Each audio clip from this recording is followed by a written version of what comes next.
Hello friends and welcome to my channel, or welcome back to my channel if you've been here before. My name is Jess, I'm the creator of Pinkrex, and today I wanted to go over my top 10 care tips for plants. If you are new here, I make videos about plants, video games, and lots more, so if you like that kind of content and you haven't done this already, the next time you meet up with the like button at McDonald's for a lunch date, please poke a tiny hole about a third of the way down their straw when they're not looking. Also, please subscribe to the channel down below and turn on all notifications so you don't miss any of my future uploads. Did I get it that time? Was that time good enough? Huh. I do have a previous video about some new plant parent mistakes that are kind of along the same lines of giving advice towards general care for plants. I think that this list was just meant to be like a positive flip side of, instead of making mistakes, make sure you do these things. I don't know. The number one tip I can give anybody is what you are doing right now, probably if you're watching this video, is doing your research. Learning about what types of plants you have and learning about the specific needs that they have, from where they're from to how much light they need to what type of fertilizer you should use. All of these things are really important in making sure that your houseplants are as happy as possible. When you first start getting into houseplants, it can be a little bit overwhelming because you're probably not used to all of the Latin names for things, and there's a lot of types of plants that are two different species but share a colloquial name, and that is definitely something that I didn't learn more about until I started really getting into plants a couple years ago. So definitely one thing to look out for if you are new with starting plants, or even if you have some plants and you're pretty confident. You wouldn't want to give like a kangaroo paw fern the same care as you give a ZZ. It just wouldn't work, and vice versa. One is thirsty, one is not. So you just got to make sure you know the difference between which types of plants like to be watered frequently, what type of substrate they need. You just need to make sure you know what types of plants you have. And at the beginning, I found it really helpful to make little labels for my plants. And I would draw like cute little sunglasses on them and stuff. I thought that was, I don't know, that would make it more fun. It's less of a chore that way if you make it cute. And to memorize the plants that I had, I would just stick the labels in, and then every time I go to water them once a week, usually once a week, I would just take a peek at the label to remember what type of plant it was, and then it just kind of, you get used to the form of the plant and being able to identify it. A recent instance where I didn't do enough research before just jumping into something with a plant is I put my philodendron pedatum hanging outside, and it's good in morning sun, but it actually got hit with some afternoon sun, which I didn't realize until it was already too late from where I was hanging it. It's just in front of my garage. It's on a wall that the wall itself only gets morning sun, so I thought it'd be okay, but it's hanging on the corner, so it actually got afternoon sun too. So it's a little bit scorched on one side. So make sure you know how much sun your plants can handle. And talking about how much light plants can handle, my second tip would be to make sure you know the difference between the different light levels on plants. Something that is incredibly frustrating as somebody who worked in the wholesale plant industry is the common practice of, aside from using like net peat plugs, that frustrates me too, is that they don't like to label their plants with anything aside from like bright light or less light. Or it's my favorite thing when I've been looking for a plant for a while and I find it and I just want to confirm if it's the right thing, and you look at the tag and it just says like assorted foliage. I love assorted foliage. It's all I have. I have assorted foliage, indeed. Knowing the difference between how much light something takes to reach a mature form, for instance, is something that people don't often talk about when first getting into plants, especially, is because you're not trying to reach the adult form of pothos. Usually pothos is just sold so that you can keep the juvenile form as a vining plant, but pothos does get big, beautiful fenestrations. I'll put something here in this area for the pothos fenestrations. And they get really, really long in the wild. I think they're invasive in subtropical areas, I'm not sure. But with enough light and something to climb up, pothos will eventually be fenestrated, which is super cool. My number 3 plant care tip would be to always check your plants before watering them.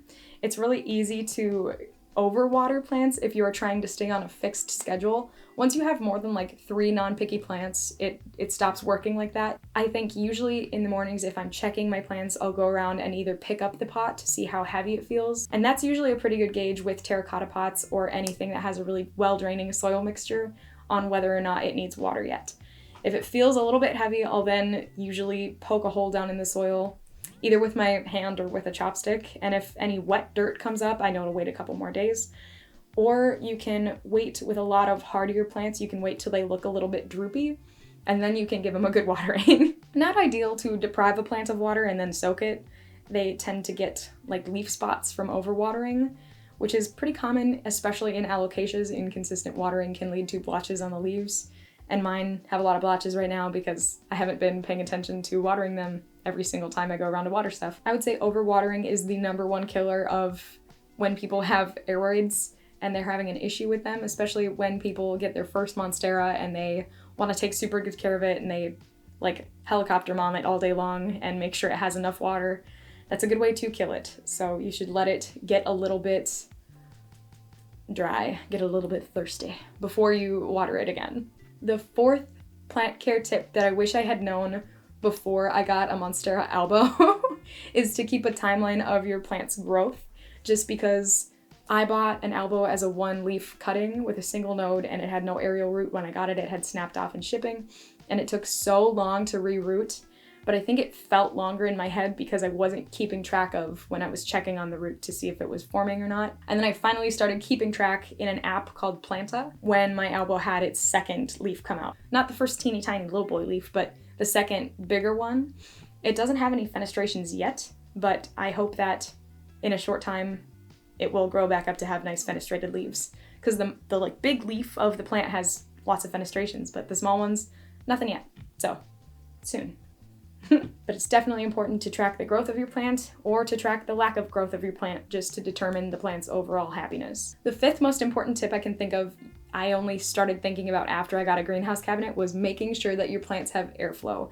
Especially in terracotta pots, it's easy for mold to build up or just hard water, and they can even get mites on the pots that are non-harmful to the plants but are still gross that are from having mold grow on the outside of the pot if they're in a poorly ventilated situation. So it's definitely important to have some fans going. I just have 2 little computer fans in my greenhouse cabinet right now. They're not very strong, so I am going to be getting another set, something along those lines, but they are really nice. I would recommend computer fans for pretty much anybody, as long as you don't have any type of water near them, if you take your plants out to water them, or if you're okay with not misting your plants.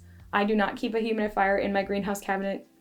I found that they do just fine without it because of how many plants are in it, and I think that having a humidifier might actually increase mold. So I tried to work my way around it, but I'm still figuring it out. The greenhouse cabinet thing can be kind of tricky if you've never built one before. The one I have is actually behind the camera over there, and it's the first greenhouse cabinet I ever built. It is the shorter one. The short boy is what I always call it. I can't think of what it's actually called, but I'll put it here, the type of cabinet I have. And I swapped out the glass shelves in it for wire mesh shelves to help increase airflow altogether.